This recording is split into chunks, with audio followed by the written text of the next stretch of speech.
aqui quem fala é o professor de História, Gustavo Uchoas Guimarães. O tema desse vídeo é Sociedade Colonial na América Portuguesa. Quando falamos de América Portuguesa, estamos falando de que lugar? Brasil. Né? O único território do continente americano dominado pelos portugueses.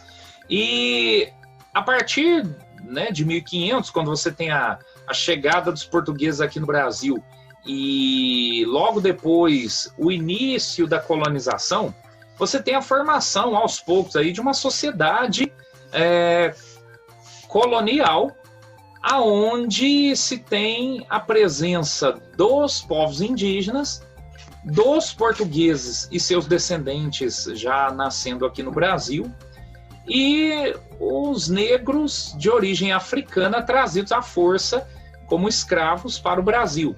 E a mistura desses grupos todos, né, formando aí uma mestiçagem muito forte, né, você tendo aí muitos filhos de portugueses com indígenas, de indígenas com negros, de portugueses com negros, etc. E essa sociedade, ela vai se fortalecer, em primeiro lugar, no Nordeste do Brasil, né, com a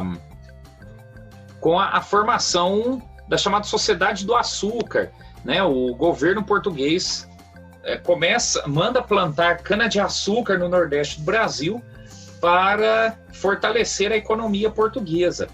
E aí você tem uma sociedade rural, né, girando em torno das fazendas, uma sociedade patriarcal, ou seja, muito ligada aos chefes das famílias, homens, e uma sociedade hierárquica, ou seja, aonde você tem muito forte pessoas em posições mais elevadas e pessoas em posições mais baixas.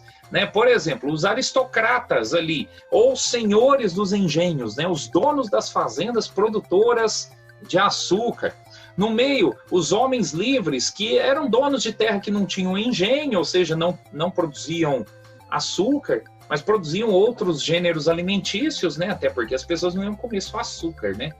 Elas tinham que plantar outras coisas aí para a sobrevivência. Embora a produção de açúcar fosse o grande condutor da economia para a geração de lucro ao governo português e aos produtores. Dentro dos homens livres, você tem também ferreiros, carpinteiros, capatazes que trabalhavam nas fazendas dos aristocratas, aí, ou donos de engenho, produtores, grandes produtores de açúcar. E na base da sociedade, os escravos, né, que trabalhavam aí obrigatoriamente e forçadamente nas fazendas produtoras de açúcar. Para facilitar a administração da colônia, o governo português criou as chamadas capitanias hereditárias. O que foi isso? A divisão do litoral. Aqui você vê as capitanias indo até o interior, mas, na verdade, no século XVI, você tem um domínio muito forte de Portugal no litoral, do Nordeste, Sudeste e uma partezinha do sul do Brasil.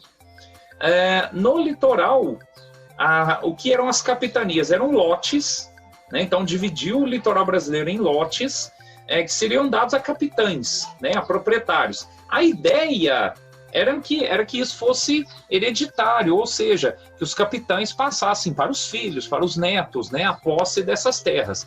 Mas foi um sistema que não deu certo. Muitos capitães não vieram tomar posse. As exigências do governo português eram muitas, e capitães não se sentiram muito atraídos a virem tomar posse de terras desconhecidas, enfrentando povos indígenas que já colocavam resistência contra o domínio português. E também havia a questão da obrigatoriedade de se produzir açúcar. Só que o plantio da cana-de-açúcar não deu certo na maioria desses lugares. Você vai ver o plantio da cana-de-açúcar dando certo em São Vicente, mais ao sul, e em Pernambuco, ali no Nordeste. Nas outras regiões não foi muito para frente. Então, as capitanias hereditárias foram um sistema que não deram muito certo. No ano de 1549, o governo português cria aqui no Brasil, chamado Governo Geral. Aí une as capitanias sob a administração de um só governador. E nesse contexto é fundada a cidade de Salvador, na Bahia, para receber o governador-geral do Brasil. A escravidão se dava com o uso de africanos, né, africanos aí de vários reinos, principalmente do oeste e do sul da África, que eram capturados em guerras no continente africano e eram vendidos aos portugueses. Os portugueses traziam milhares, né, até o século XIX foram milhões, né, na verdade, de africanos para trabalhar, no caso do século XVI e XVII, trabalhar nas plantações de cana-de-açúcar. Mas houve também uma escravidão de indígenas. Isso aí é pouco falado nos livros de história, mas você teve a escravidão de indígenas, principalmente no Sudeste, porque os escravos de origem africana, em maioria, eram levados para o Nordeste para trabalhar na produção de açúcar, né? Então, aqui no Sudeste, você tem, principalmente a partir dos paulistas, a captura de indígenas para o trabalho escravo. E mesmo quando o governo português, com apoio da Igreja Católica, começa a proibir a escravidão de indígenas, as leis portuguesas não eram muito seguidas aqui. Aqui no Brasil fizeram de tudo para contornar as leis portuguesas e manter a escravidão de indígenas até o século XIX. Né?